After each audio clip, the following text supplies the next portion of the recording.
हमारे YouTube channel में आपका स्वागत है। अब सबको लगेगी केमिस्ट्री आसान। आज मैं आप सबके सामने चैप्टर नंबर 7 केमिस्ट्री का पी ब्लॉक के तत्व उसकी वीडियो लेके आया हूँ और इस वीडियो में मैं आपको वर्ग 16 के तत्वों के बारे में बताऊंगा। इससे पहले भी मैं बहुत सारी वीडियो बना चुका हूँ और उससे पहले मैंने जो है वर्ग 15 के तत्वों के बारे में आपको बताया था। रासायनिक गुणधर्म, भौतिक गुणधर्म, बनाने की विधि, अमोनिया बनाने की विधि, ये सारी विधि मैंने आपको जो है उसके अंदर बताई थी। तो आज मैं आपको इस वीडियो में वर्ग 16 के तत्वों के बारे में बताऊंगा। वर्ग 16 जो है बहुत ही महत्वपूर्ण है हमारे लिए। तो वर्ग 16 की अगर मैं बात करूं तो आपको सबसे पहले नाम अगर किसी का याद आता है तो वो ऑक्सीजन है। एक तो ये जो वर्ग हैं इन सबके नाम याद होने चाहिए कि कौन सा किस ग्रुप का फैमिली मेंबर है, कौन से किस ग्रुप का जो है परिवार का तत्व है और कौन से किस ग्रुप में आता है, समूह में आता है। ये सारी चीजें समूह और आवर्त सबके पता होने चाहिए, क्योंकि अगर समूह और आवर्त आपको नहीं पता है तो यहाँ पे आपको समझने में थोड़ी दिक्कत होगी। तो कोशिश ये करिए कि सभी तत्वों के नाम, उनके समूह, उनके आवर्त ये सब आपको पता हो। तो मैं शुरू करता हूँ बिना किसी देरी के। तो मैं आपको बता देता हूँ कि वर्ग 16 के तत्वों में oxygen, sulphur, selenium, tellurium, polonium ये सारे के सारे तत्व आते हैं। इन्हीं की स्टडी करनी है और बस अच्छे से इनकी स्टडी कर लेंगे और हमारा जो है काम हो जाएगा। तो शुरू करते हैं बिना किसी देरी के। तो मैं आपको बता दूं कि आवर्त 16 के तत्व पढ़ने हैं, इंपॉर्टेंट है। यहाँ पे आपको पता ही है आवर्त 16 में कौन कौन से वर्ग में 16 में आते हैं, ये सारी चीजें हमें पता होनी चाहिए। आवर्त में भी पता होना चाहिए कि किस आवर्त में कौन सा तत्व आता है, ये भी हमें पता होना चाहिए। तो शुरू करता हूँ। आवर्त सारणी के वर्ग 16 में ऑक्सीजन, सल्फर, सेलेनियम, टेलुरियम तथा पोलोनियम निहित है। तो आपको पता होगा कि आवर्त सारणी में कौन कौन से तत्व आते हैं। तो मैं आपको बता दूं ऑक्सीजन आवर्त सारणी के 16 समूह, उसमें जो है ऑक्सीजन, सल्फर, सेलेनियम, टेलुरियम और पोलोनियम ये सारे आते हैं। इनके सबके नाम पता होने चाहिए आपको अच्छे से। बिल्कुल आगे चलते हैं। यदि कभी कभी कैल्कोजेंस समूह के नाम से भी जाना जाता है। तो आपको ये भी पता होना चाहिए कि इनका एक और नाम क्या है, कैल्कोजेंस। यह नाम ब्रास के लिए ग्रीक भाषा में शब्द से उत्पन्न हुआ है तथा सल्फर में इसके समावेशियों का कॉपर के साथ संगुणन होने के द्वारा इंगित करता है। तो ये आपको पता होगा कॉपर भी है इसके अंदर और ब्रास भी है, तो ये सारा जो है मिक्स होने की वजह से इसे जो है ये नाम दिया गया है क्या, कैल्कोजेंस। ओके आगे चलते हैं। अधिकांश कॉपर खनिजों में या तो ऑक्सीजन अथवा सल्फर तथा बहुधा वर्ग के अन्य तत्व पाए जाते हैं। तो अधिकांश कॉपर खनिजों में आपको ऑक्सीजन के मिलेंगे और सल्फर भी मिलेगा। तो ये सारे इन्होंने बात इंपॉर्टेंट बताई है, इसके बारे में वो यहाँ पे ये बताना चाह रहा है। ओके आगे चलता हूं मैं। आगे आपको बताता हूं कि उपलब्धता की कहां से ये सारे मिलते हैं। तो बता दूं उपलब्धता, पृथ्वी पर सभी तत्वों में से ऑक्सीजन सबसे अधिक प्रचुर मात्रा में पाई जाती है। भाई ये जो सभी तत्व हैं इनमें सब में ही जो है सबसे ज्यादा क्या पाई जाती है, ऑक्सीजन पाई जाती है। मतलब इन्हीं समूह की बात कर रहा है, ये ऐसा नहीं कि सभी समूह की बात कर रहा है।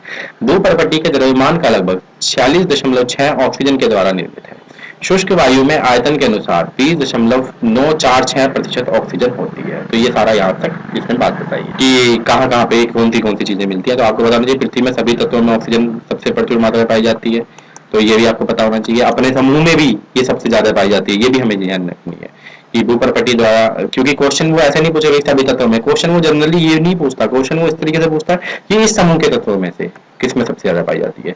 तो ये इतने परसेंट होती है, जनरली इससे क्वेश्चन नहीं आने का, लेकिन यहाँ से आ सकता है कि पृथ्वी में सभी तत्वों में से या फिर इस समूह में, समूह 16 के सभी तत्वों में से जो है सबसे अधिक कौन सा पाई जाती है, प्रचुर मात्रा में पाई जाती है। ठीक है आगे चलते हैं। तो थोड़ा सा, हालांकि भूपर्पट्टी में सल्फर की उपलब्धता केवल 0.03 से 0.1 है। संयुक्त अवस्था में ये भी पूछ लेता है भूपर्पट्टी में सल्फर की उपलब्धता कितनी है, तो आपको ये चीज पता होनी चाहिए। संयुक्त अवस्था में सल्फर मुख्यतः सल्फेटों के साथ जिप्सम CaSO4 एप्सम लवण MgSO4 7H2O, BSO4 sulphide iodine के रूप में गलेना PbS, यशद ब्लेंड जिसे जिंक ब्लेंड बोलते हैं, जेरनस कॉपर पायरेट CuFeS2 के रूप में पाई जाती है। तो ये सारी की सारी चीजें छोटी छोटी हैं, इन्हें हम समझ लेंगे कि जिप्सम का ये सारा का सारा इसमें पाई जाती है, ये चीज हमें पता होनी चाहिए। आगे चलते हैं। सल्फर की सूक्ष्म मात्रा ज्वालामुखी में हाइड्रोजन सल्फाइड के रूप में पाई जाती है। कार्बनिक पदार्थों जैसे अंडे, प्रोटीन, लहसुन, सरसों, प्याज, बाल तथा ऊन में सल्फर होती है। तो ये चीजें वो पूछ लेता है कई बार कि इन सब में होते हैं। जनरली इससे क्वेश्चन बोर्ड के एग्जाम में आने की उम्मीद तो बहुत कम है, लेकिन इन छोटी छोटी चीजों से, लेकिन कभी कभी कॉम्पिटिशन में आ जाता है। वो पूछ लेता है कि अंडे में जो है प्रोटीन, अंडे में जो है वो कौन सी वाला सल्फर पाया जाता है या कौन सा 16 समूह का तत्व पाया जाता है। तो आपको पता होना चाहिए छोटा सा। आगे चलते हैं। सेलेनियम और टेलुरियम सल्फाइड अयस्कों में धातु सेलेनाइडो तथा टोलोराइडो के रूप में पाए जाते हैं। पोलोनियम प्रकृति में थोरियम तथा यूरेनियम खनिजों के विघटन उत्पाद के रूप में पाया जाता है। बता दूं कि अगर आप न्यूक्लियर केमिस्ट्री की बात करें तो उसके अंदर आपको जो है ये सारे के सारे तत्व, पोलोनियम है, बेरियम है, ये सारे के सारे वहां पे भी मिलते हैं यूरेनियम खनिजों के विघटन में। क्योंकि अगर मैं इनकी बात करूं न्यूक्लियर वालों की, तो ये सारी की सारी चीजें वहां पे बहुत ज्यादा इंपॉर्टेंट है, बहुत ज्यादा इंपॉर्टेंट है। वर्ग 16 के महत्वपूर्ण बहुत परमाणविक तथा भौतिक गुणों के इलेक्ट्रॉनिक विन्यास के आधार पर ये सारणी इन्होंने तैयार करी है कि परमाणविक भौतिक गुण, रासायनिक गुण, इनके बारे में वो यहाँ पे बता रहे हैं। ठीक है, थोड़ा सा इसे समझते हैं, छोटी छोटी चीजें समझ लेते हैं और बाकी सबको जो है फिर डिटेल स्टडी हम आगे करने वाले हैं कि कैसे कैसे इनका इंपोर्टेंट को पढ़ना है।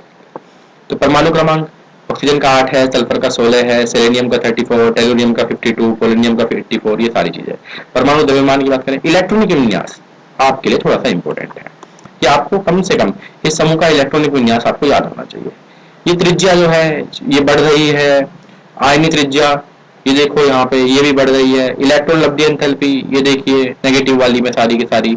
आयन एंथैल्पी ये भी देखो घट रही है। विद्युत ऋणात्मकता का मान ये घट रहा है, विद्युत ऋणात्मकता का मान। इस बात पर थोड़ा गौर करेंगे कि विद्युत ऋणात्मकता का मान जो है घट रहा है, इस पे से क्वेश्चन बन जाता है, आसान बनता है। गलनांक, क्वथनांक और ऑक्सीकरण अवस्थाएं ये धीरे धीरे आपको जैसे जैसे होगा इसमें क्लियर होती रहेंगी। तो ये सारी इसमें क्लियर होती रहेंगी। आगे चलते हैं। इलेक्ट्रॉन विन्यास हमारे लिए इंपॉर्टेंट पॉइंट यहाँ से शुरू होता है। इलेक्ट्रॉन विन्यास की बात करूं तो वर्ग 16 के यहाँ पे वर्ग 16 के तत्वों के बाह्य कोश में 6 इलेक्ट्रॉन होते हैं। तो सामान्य इलेक्ट्रॉनिक विन्यास NH2 NP4 होता है। ये बहुत पूछा जाता है कि इसका सामान्य इलेक्ट्रॉनिक विन्यास क्या है, NH2 NP4। ये चीज आपको पता होनी चाहिए। कितने इलेक्ट्रॉन होते हैं बाह्य कोश में, 6 इलेक्ट्रॉन इसके बाह्य कोश में होता है। इंपॉर्टेंट है, नोट कर लो। आगे चलते हैं। परमाणु तथा आयनी त्रिज्या वर्ग में समूह से नीचे की ओर बढ़ने पर कोशों में संख्या में वृद्धि होने के कारण आयनी तथा परमाणु त्रिज्या के मानों में वृद्धि होती है। तो वर्ग में पहले भी ऐसे ही होता था, समूह में जो इससे पहले समूह पढ़ाए हैं। आप वर्ग में ऊपर से नीचे बढ़ेंगे तो उनमें इलेक्ट्रॉन के कोश बढ़ेंगे, कोश बढ़ने के साथ साथ उनके आयनी और परमाणु त्रिज्या बढ़ेगी। भाई कोश बढ़ रहा है, एक कवर बढ़ रहा है, ये कवर है, इसके ऊपर एक कवर, एक कवर, एक कवर, एक कवर, ऐसे बढ़ते जा रहे हैं। तो कवर बढ़ने के साथ साथ इसकी जो है त्रिज्या भी बढ़ती जाएगी। सेंटर से त्रिज्या नाप रहे हैं इसके बिल्कुल बीच में से, तो सारी बढ़ने की वजह से जो है उनके परमाणु और आयनी त्रिज्या में भी क्या होती है, वृद्धि हो जाती है, बढ़ जाती है। तथापि ऑक्सीजन परमाणु का आकार अपवाद स्वरूप छोटा होता है। तो ऑक्सीजन का परमाणु का आकार बात करें तो वो छोटा होता है। अभी ये बता देगा कि क्यों अपवाद है, वो सारी चीजें वो धीरे धीरे बता देगा। आगे चलते हैं। आयन एंथैल्पी वर्ग में नीचे की ओर बढ़ने पर आयन एंथैल्पी में कमी होती है। तो आयन एंथैल्पी में वर्ग के नीचे की ओर जाने के बाद क्या होती है, कमी होती है। इसका कारण आकार में वृद्धि है। आकार में वृद्धि होने के कारण ये सब होता है। तो ये भी कारण भी आप इसका नोट करेंगे कि ये किस वजह से हो रही है। इंपोर्टेंट पॉइंट है, बहुत ज्यादा है, पूछ लेता है कि वो आयन एंथैल्पी का मान कम क्यों होता है। तथापि वर्ग के तत्वों के आयन एंथैल्पी का मान वर्ग 15 के संगत आवतों के तत्वों से निम्न होता है। इसका कारण है कि वर्ग 15 के तत्वों में अतिरिक्त स्थायित्व प्राप्त और अर्धभरित इलेक्ट्रॉन विन्यास के पी कक्षक की 15 के तत्वों की अपेक्षा अगर इसकी बात करूं तो तत्वों से कुछ कुछ समानता भी इसकी पाई जा सकती है। आगे चलते हैं। इलेक्ट्रॉन लब्धि एंथैल्पी ऑक्सीजन परमाणु की सुसंबद्ध प्रकृति के कारण इसकी इलेक्ट्रॉन लब्धि एंथैल्पी सल्फर की अपेक्षा कम ऋणात्मक होती है। तो ऋणात्मक की बात करें, तथापि सल्फर में पोलोनियम तथा पुनः का मान कम ऋणात्मक हो जाता है। तो ऋणात्मक का मान आपने यहाँ पे देख रखा है। इलेक्ट्रॉन लब्धि एंथैल्पी ये देखिए, ये नेगेटिव में बात कर रहा है, ये कम नेगेटिव में, ये ज्यादा नेगेटिव में, फिर दोबारा जो है कम हुआ है, फिर दोबारा कम हुआ है, फिर दोबारा कम हुआ है। तो ये जो हुआ है इसके बारे में भी वो बात करेगा कि क्यों इतना कारण है। आगे चलते हैं। विद्युत ऋणात्मकता फ्लोरीन के बाद ऑक्सीजन की विद्युत ऋणात्मकता का मान सभी तत्वों में सबसे अधिक होता है। तो FON की अगर बात करूं, FON की बात करता हूं, मैं हर बार कहता हूं कि फ्लोरीन, ऑक्सीजन और नाइट्रोजन अगर इनके जो है हाइड्रोजन के साथ बॉन्डिंग पाई जाए, बंध पाया जाए तो उसे हाइड्रोजन बंध कहते हैं। तो इसी तरीके से फ्लोरीन, ऑक्सीजन और विद्युत ऋणात्मकता का मान फ्लोरीन के बाद ऑक्सीजन का विद्युत ऋणात्मकता का मान सबसे अधिक होता है, उसके बाद नाइट्रोजन का होता है। तो ये सारी चीजें पता होनी चाहिए। वर्ग में परमाणु क्रमांक वृद्धि के साथ विद्युत ऋणात्मकता में कमी आ जाती है। परमाणु क्रमांक बढ़ेगा तो विद्युत ऋणात्मकता में क्या आ जाएगी, कमी आ जाएगी। इससे यह प्रदर्शित होता है कि ऑक्सीजन से पोलोनियम तक धात्विक लक्षणों में वृद्धि होती है, जिसकी वजह से क्या हो जाती है, धात्विक लक्षणों में क्या हो जाती है, वृद्धि हो जाती है। बस छोटी सी चीज, तो छोटा था ये क्वेश्चन। उदाहरण, वर्ग 15 के संगत आवर्तों के तत्वों की तुलना में 16 के तत्वों की प्रथम आयनन एंथैल्पी का मान सामान्यतः कम क्यों होता है? तो क्यों होता है? इस कारण में वर्ग 15 के तत्वों में अतिरिक्त स्थायित्व प्राप्त करने के लिए, क्योंकि आपको पता है वर्ग 15 में क्या होता है, अतिरिक्त स्थायित्व होता है, क्योंकि अर्धभरित इलेक्ट्रॉनिक विन्यास और पी कक्षक होते हैं, जिसकी वजह से जो है वर्ग 16 के तत्वों की तुलना में इनमें से इलेक्ट्रॉन निकालने के लिए बहुत अधिक मात्रा में ऊर्जा की आवश्यकता होती है। ये चीज बहुत बार आई है, इंपॉर्टेंट है, इस क्वेश्चन को जरूर याद कर लें, बहुत इंपॉर्टेंट क्वेश्चन है ये, इसे बिल्कुल भी मिस ना करें, क्योंकि ये बहुत इंपॉर्टेंट क्वेश्चन है, इसे बहुत अच्छे से याद करेंगे। ठीक है स्टूडेंट, तो इस वीडियो में मैं आपको ये जो बताया है आप यहाँ तक करेंगे, और उसके बाद हम इनके भौतिक गुण, रासायनिक गुण, इनके बारे में जो पढ़ेंगे, क्योंकि अगली वीडियो में मैं भौतिक गुण, रासायनिक गुण और ऑक्सीजन का सामान्य व्यवहार ये सारी आपको जो है बताने की कोशिश करूंगा। तो इस वीडियो में इतना ही काफी है, क्योंकि ज्यादा लंबी वीडियो में जो है बोरियत महसूस होने लग जाती है, तो इतनी वीडियो काफी है। मैं आपको बता दूं कि इंपॉर्टेंट पॉइंट इसमें से बहुत सारे हैं, छोटे छोटे पॉइंट बन सकते हैं, तो आप उन्हें प्लीज अच्छे से अपनी कॉपी में राइट डाउन करिएगा। और इससे पहले की वीडियो जो मैं बना चुका हूँ वो आपको डिस्क्रिप्शन में लिंक में दे दूंगा, प्लीज इसे अच्छे से नोट्स बना के आप लिखें, जिससे कि आपको मेमोराइज करने में बहुत रही, क्योंकि इससे बहुत क्वेश्चन आते हैं, यूपी बोर्ड है, सीबीएसई बोर्ड है, बहुत सारे क्वेश्चन आपको उसमें से मिल सकते हैं। Thank you students.